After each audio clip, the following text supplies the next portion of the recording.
It's that time of year, folks. QLED versus OLED 2021 edition. This time featuring mini LED backlighting. Are you ready? I hope so, because we're about to do this thing. What do you think's gonna happen?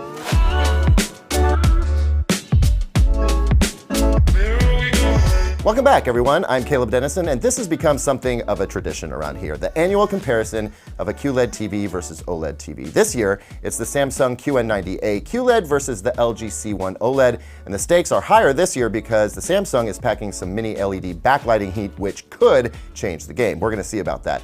I'll cover design, connectivity, user interface, sound and picture performance, and of course gaming, and we'll see which TV comes out on top in each of those categories, then figure out which one might be right for you. Here we go.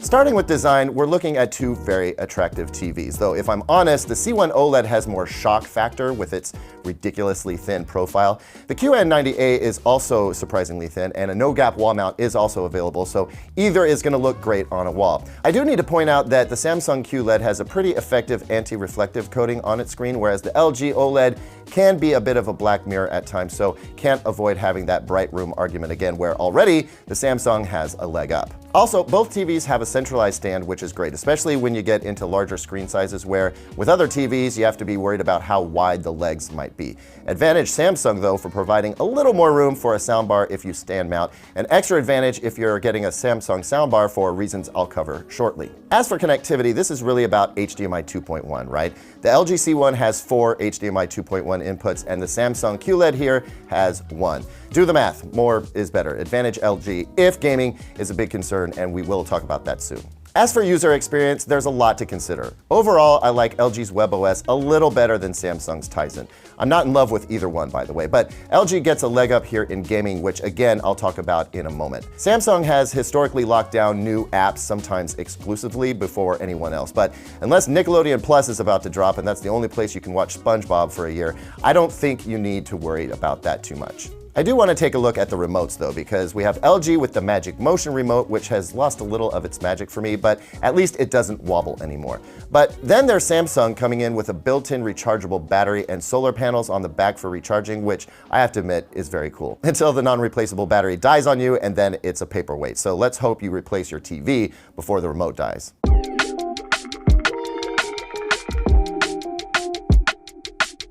Okay, what's next? Well, let me check my notes. Yes, sound. So normally I don't spend a ton of time on sound, but it's worth it this time for sure. The LG C1 actually sounds great. I said it was perfectly decent in my review, and I have to admit, I think I sold it a little bit short. I have been listening to this TV a lot lately, and frankly, it sounds great. Way more bass than you're expecting, and overall fidelity is quite impressive. Not as good as a decent soundbar setup, but then few TVs are. With the Samsung QN90A, I'm less enthusiastic with the TV sound, but it isn't bad like we've often heard with less expensive TVs. What's more important, I think, is the Samsung Symphony sound feature, which lets the Samsung soundbar and the TV speakers work together to create a pretty impressive soundstage. Plus, Samsung object tracking sound works pretty well sometimes. That's where sound objects seem to be coming from their location on the screen. But if we're judging the TVs on their own merits, advantage LG C1 OLED.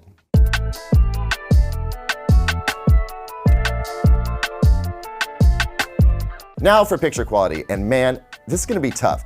Let's start with the obvious. The Samsung QN90A is brighter, like immediately noticeably brighter. It's no contest. If this was really a cage match on brightness alone, this would be a bloodbath. Sorry, I hope that's not too graphic. Anyway, the Samsung QN90A is pushing 2000 nits of peak brightness at its very best, and the LG C1 OLED is somewhere in the neighborhood of 750 nits. And even if you aren't a nit nerd, you can probably surmise that is a significant difference. Add that higher brightness to the anti-reflective nature of the QN90A's panel, and we are looking at a TV that is a clearly superior choice for brighter rooms. But sheer brightness power doesn't tell the whole story, especially for folks who watch later in the afternoon, evening, or at night. When the surrounding light is dimmer, the need for super high brightness starts to diminish, and in some cases, a super bright TV could actually be too much. Now, you could always tone the brightness down at night, but I can speak from personal experience that I hate having to adjust brightness based on the time of day I'm watching. The most important thing, though, is black levels, because I can tell you right now, putting a top-notch mini LED set against an OLED, even though the mini LED set is controlling blooming and black levels better than any previous LED backlit set, The OLED owns pure black, and that has a huge implication on picture quality across the board. Contrast is the most important aspect of picture quality, and while the Samsung QLED dazzles with brightness, there's a richness that comes from OLED that mini LEDs still can't quite match, and I overall prefer the OLED. Hold up though, that's not the only consideration. When it comes to color, the Samsung Neo QLED is offering a higher color volume, and while it may not be as accurate in some ways, that is, maybe not as true to creators' intent, it is a bit more striking at times. And that brings up a question that we can't answer in this video, but we have to talk about later. Is the creator's intent what the viewer, that's you, actually wants? And I think in a lot of cases, the answer may be no. Let's move on though. As far as halo effect or blooming is concerned, the Samsung QN90A does a great job at mitigating those things, as I pointed out in my review.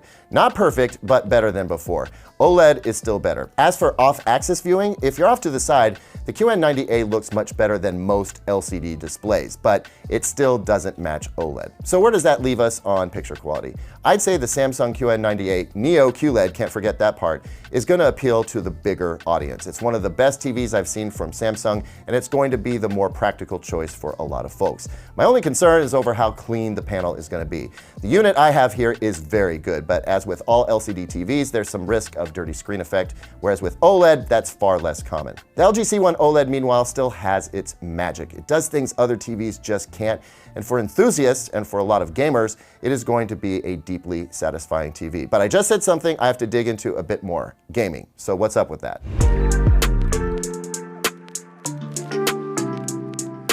The Samsung QN90A has an excellent input lag of under 10 milliseconds at 60 Hz and under 6 milliseconds at 120 Hz while in game mode. Plus, it's got great response time as well. Pair that with VRR support and excellent SDR and HDR imaging for games, and it's a great TV for gaming. It's just a shame about that one HDMI input if you have more than one next-gen console or a high-end gaming PC to connect. I do want to point out that the QN90A's local dimming feature takes a little bit of a hit in game mode, so blacks will raise up into dark gray at times. With the C1 OLED, you get a response time of about 13 milliseconds at 60 Hz and just below 7 milliseconds at 120 Hz. The response time cannot be matched, 1 millisecond, so basically instantaneous. The TV supports both FreeSync and G-Sync, and it's got a cool game optimizer dashboard that makes some handy settings available. Now, with an OLED, super dark gaming scenes can be, well, too dark, because OLEDs don't come out of black very easily. But the C1 has a setting where you can intentionally raise the black levels to get better shadow detail at the expense of perfect blacks. It's not ideal, but as I just mentioned, you get roughly the same experience with the QN90A. Overall, the LG C1 is the better gaming TV, if only because it's got 4 HDMI 2.1 inputs and is therefore more flexible. So ultimately, which of these TVs wins is entirely up to your needs. I think the Samsung QN90A is undeniably a better bright room TV and has pretty strong performance in dark rooms thanks to its mini LED backlights and improved local dimming effect. It's got better off-angle viewing than most other LCD TVs, but you still see more of the backlighting and get a little color shift when you aren't sitting dead center with the screen directly facing your face. The LG C1 can't compete as well in a bright room, but it still gets bright enough to pull off gorgeous HDR images thanks to its deep black levels. Colors are richer too, again thanks to the black levels. I just think this TV is going to be the best